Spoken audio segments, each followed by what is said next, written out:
Welcome back to Personality Quest here on the live stream on the YouTube channel. Joel Mark Witt, partner in crime here, Antonia Dodge. And we also have our special guest, Jonathan Harden, who you just heard from. If you've been watching the live stream or you're part of here, the Quest call, Jonathan and we were having a conversation on this week's podcast all about death, dying, and dying well, and some of the ideas that we can utilize and work in our own personalities and in personal growth, thinking in terms of death, the transition moments, those little deaths we even talked about in the episode. And you know, this can sound really heavy really quick, like, oh my gosh, they're talking about death. I want something light and more fun, and this is really heavy. But I think that, you know, life doesn't have to necessarily be heavy just because we're talking about death. I think we can be playful and we can have fun in life, even though we're not trying to play around, right? Taking life serious. Right before we ended the live stream, went to the main show at the top of the hour, and Tony and I mentioned that we got married in a graveyard. We thought it was a really interesting thing to go and have intentionality of getting married. One of the biggest life commitments you can make is partnering with somebody to go on a journey of life. We reminded ourselves that there's an ultimate destination we're all driving toward. And I'm choosing you as my partner through this life. And I'm choosing with intention. And it was a very intimate ceremony here in Pennsylvania, the state of Pennsylvania. You can do what's called a Quaker wedding.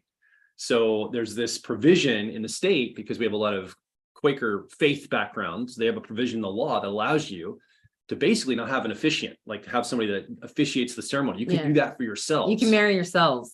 You don't have to have somebody marry you. Yeah. It's the only state in the country that allows it. That we're certain of. So that's, the only state in the country that allows that. So that's something that we did with intentionality in that graveyard. And we thought that was a really beautiful moment to remind us of our mortality.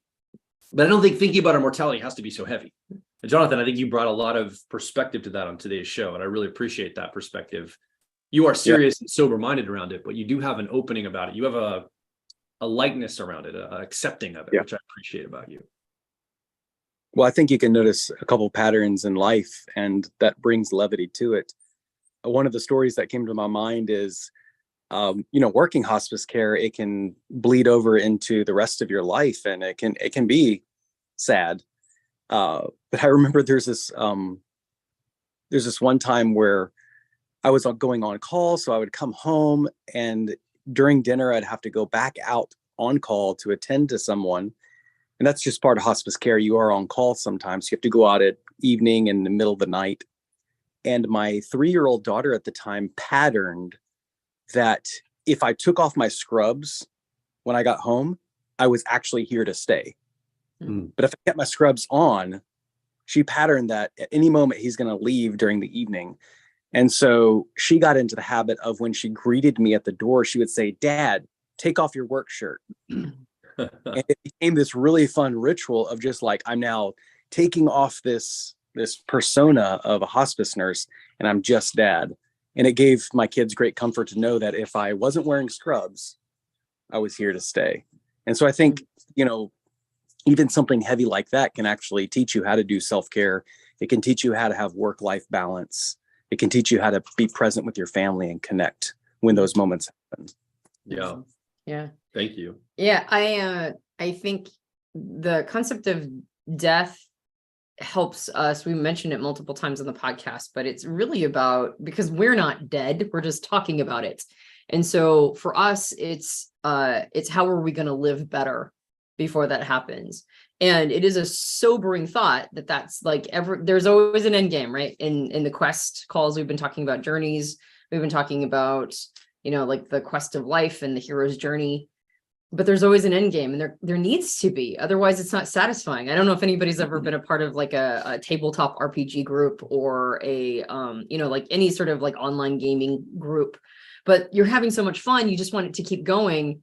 And I've been part of stories in like Dungeons and Dragons quests where we were so reluctant to end it. We just kept it going and going and going. And then it fizzled, and then it didn't feel good. Right. It was like, and then maybe it just stopped because somebody had to move or the group busted up for some reason. And that never felt as satisfying as when we had like a really powerful end game where we got to conclude the quest and talk, be like, wow, that was amazing, and have a conversation about it afterwards. And it felt really satisfying. And I'm not saying that, like, I know there's some concepts that like death is required in order to appreciate life. And I don't know if that's true or not. I just know that it's going to happen regardless of its philosophical implications. I just know it's inevitable, whether or not it's a good or a bad thing, it just is. And so I think on one level that's very sobering, and it helps us review our lives and ask ourselves if we're living well and if this is the life we want to be living. If we get to the end and look backwards, are we seeing the things we want to see in the rearview mirror? Like, did we conclude the end game well and satisfying? So there is a sobering component, but there's also an absurd component to it too, right? Like, not everything has to be like so tense, so, you know, and allowing there to be some tension release in humor around things. I don't think that it strips its dignity. I think it just acknowledges its inevitability and and sort of the absurdity of how much we like how much weight we put on all of this. Like, it's both sobering and profound, and it's also kind of silly, right? The whole thing. And I think you have to be able to dial in all of that, because that's actually life too. Every day is both of those things. Every day is both sobering and, you know, and has significance, and it's also kind of absurd and silly. So being able to have play around it, I think it's a feature, not a bug. Yeah. And speaking of play, I mean, I want to talk more about this in just a moment. In case you're brand new watching or joining us, right now we're in the middle of a personality quest. So in a few minutes here, right now we're live streaming on YouTube and we're gathering people. But we have people gathering in a private Zoom call as we speak in the lobby of that, waiting to start what we're calling a personality quest. And we're going to talk a little bit about what we just witnessed in the podcast together in real time, like actual conversation, verbal conversation, not just writing in the chat. So in the Zoom call, it's an opportunity for a small group. We're going to break out into some small groups and have some discussion around some of the key takeaways of watching this experience together and being part of this adventure. We take personality type very serious. Very serious. And what that actually means is we move away from talking about it in theory and getting real digital and heady about it up here in our brains. And we bring it down into a physical way. We want to bring fun and levity. We want to bring aliveness, and we want to bring tools of action to personality type. Like, what does it mean to actually live? I have best fit type preferences in ENFP. What does it mean to move through the world being the best version of Joel that I can be, understanding how I'm wired, how I make decisions, how I learn information? So we use some frameworks. We've got a couple tools that we really focus on here at Personality Hacker. One of the tools is something we call the car model. It's just a really easy metaphor for a lot of people when they're new to type, or even when they're trying to really get a handle on how to grow using type to see how their mind is wired. So if you imagine that your personality type, the 4 letters in the Myers-Briggs system, it indicates really the 2 preferred ways that you learn information and you make decision. That's really what it points to. It's almost like a decoder ring. And so imagine if your mind was a 4-passenger car. You have a driver of that car, just like if you were driving a vehicle. And this is the part of you that is seeing the world as the primary lens of the world, right? It's the way that you engage with the world mostly in this driver process. But we also have a co-pilot or a passenger in the car. We call it the co-pilot. And this is the other part of you, helps round out your personality. Directly behind the co-pilot is a 10-year-old process in your mind, a mental process, roughly about that maturity or certainty of a 10-year-old that informs your personality. And then behind the driver sits a 3-year-old of your personality. Now, I'm not going to go into the specifics of what exactly your personality type, because there's 16 different types here. But architecturally, that is basically how we organize what's technically called cognitive functions. And again, these are the ways, the mental processes that we use to learn information and to make decision. And when we understand that about ourselves, we have so much opportunity to understand what's going on for us, to make better decisions, to attune our worldview and understand what we're seeing or reading from the world. There's so much power in just understanding the self. And then we can understand about other people. Now we've unlocked entire potential to become better versions of ourselves, along with this tribe of humanity that we're traveling life with.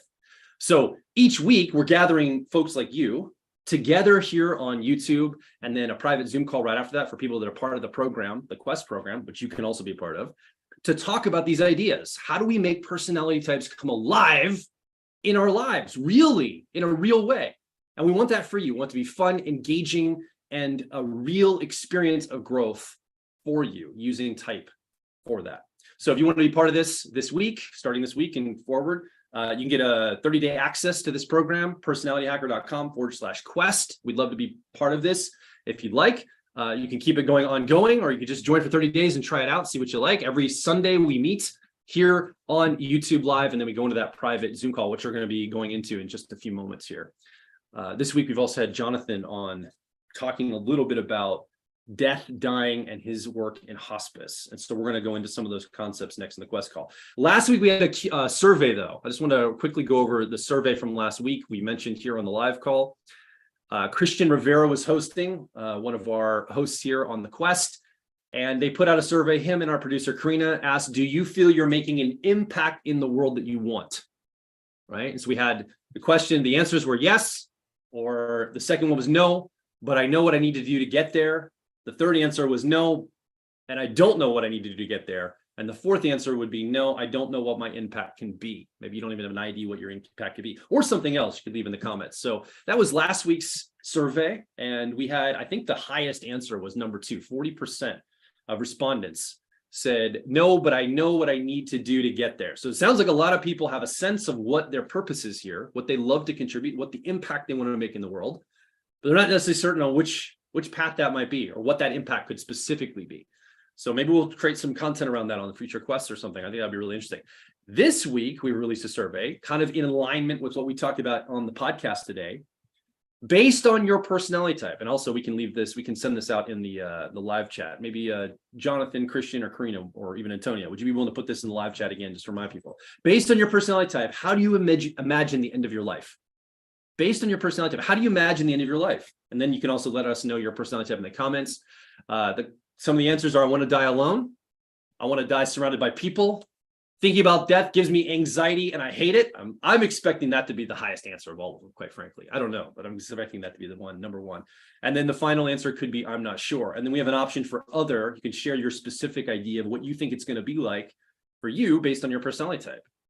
And all of that. So we'd love to get response this week. And then next week on the live stream, we'll talk a little bit about the responses and I'll share those with everyone on that stream. A couple other things for people that are getting ready to go into our Quest call with us. We're going to be going to discussion. Don't forget to turn on your cameras and microphones as we go into the Zoom call.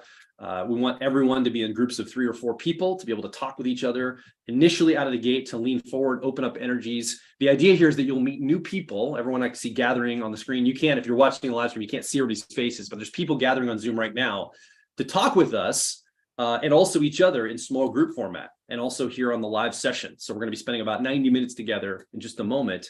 So get ready for that. I'd also recommend people in the Quest call get a pen and paper, a notebook. If you have your profiling deck of cards, some of those nicely designed cards that we have, or your owner's manual and car model printed out, that will be very useful on the next Quest call, because we're going to go into personality type dynamics, talk a little bit about death and dying, talk about what Jonathan had. We have some journal prompts. And also, just for people that aren't part of that Quest call, I want to give a little preview of some of the things we talked about last week. So each week on the Quest call, the private Quest call, after this live stream ends, we have some discussion, some general discussion in a larger group, some small group discussion, but we also give a journal prompt each week as people are building out their owner's manual of their life and applying their personality to their real life. We give prompts to help guide and direct that each week. So you can come back and you get a journal prompt, something reflective.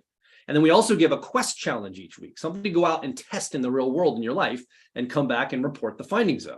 So I'd love to talk a little bit about what Christian inspired people in the journal prompt from last week. Just to give you a preview, what was the journal prompt, Antonia, from last week? So last week the podcast was how building a business leads to personal growth. So it was about scaling impact, belonging. And so the journal prompt was, what do you want to be known for? What legacy do you want to leave behind, based on the conversation around how business leaves a legacy, right? Yeah. And it's a part of scaling it. That's great. So we take a moment, we have some reflection on that during the Quest call, like 5-10 minutes. And then we open up for a few people, first people to raise their hand, because we have a larger group, can share a little bit of what's coming up for them as they reflect on that journal prompt. So they can basically get a sense of, what is coming up as we ask that. And then we also give a Quest exercise. So we're going to give another journal prompt this week on the Quest call starting in a moment, but we're also going to give another exercise. Last week's challenge that we're going to start with unpacking, kind of understanding a little bit about some people's response to. What was our specific action step last week, Antonia? Tools of action. What do we give people to go test in the real world? To identify local business that connects with you, the impact you'd like to make, and or the legacy that you'd like to leave behind. So what local businesses support your personal missions?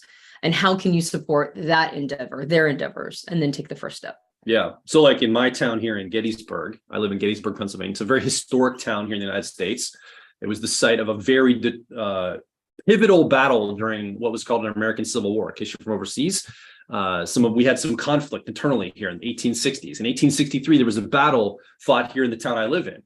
And so there's a lot of local businesses that cater to the historical elements of my town. Now I look around at the small businesses there, and I think in terms of, well, they don't really support my mission specifically of helping bring personality type alive to people, help them live a better existence and all that. But I think about the small business around here. I'm like, you know what, though, that history, understanding history, really understanding where we came from, and the pivotal moments in history that impact our lives now, they are important to me. And I think they feed into my greater purpose in life. So I tune to local businesses and I start to look at this week after this Quest challenge. I was starting to look at the small businesses going, which ones do I really resonate with that maybe don't directly support my personal mission, but they're in alignment with my personal mission. So I think that's the other thing we can stretch for. As you're thinking about a Quest activity like that, we can also make it very personal to what your experience is. So anyway, those are some of the things that we do on the Quest challenges, and we're going to be giving a new one this week as we unpack that. You should be a part of this. If you're just watching on the live stream and you're not part of Quest, again, we've got people gathering right now in the lobby on Zoom. As soon as we end this live stream, we're going to start that Quest call, personality quest, to make personality type come alive in your life. You can get 30-day access over at personalityhacker.com/quest. We want this to be visceral, alive, dynamic, engaging, fun, and also have you connected to people of like mind. Start to build a tribe, a community of people that think a little bit like you. They're a misfit like you. They don't necessarily just follow what everyone else does. They have a little bit of a different view of the world, and they're so eager to talk about personality type. They're so eager to talk about personal growth. They're so eager to talk about the intersection of those two things, along with myself and Tony, our entire team. I think you'd have an amazing experience coming over and being part of this Quest, which we're going to be starting very, very soon. You have any last minute words, Antonia, before we sign off and jump into that? No, I just really love today's podcast. I'm very grateful to Jonathan for sharing his insights and wisdom, and I'm eager to get the Quest call going. Yeah. All right. So if you want to join us for that discussion at any time, please go over, again, personalityhacker.com/quest. And we're going to sign off on this live stream. We got to jump in here. There's a bunch of eager people waiting for us right now to get started. I hope you're going to be one of them. Hope to see you in it. But this is Joel Mark Witt, along with Antonia Dodge and our entire team, signing off from the Personality Quest here on the live stream to go get started on the private call right now.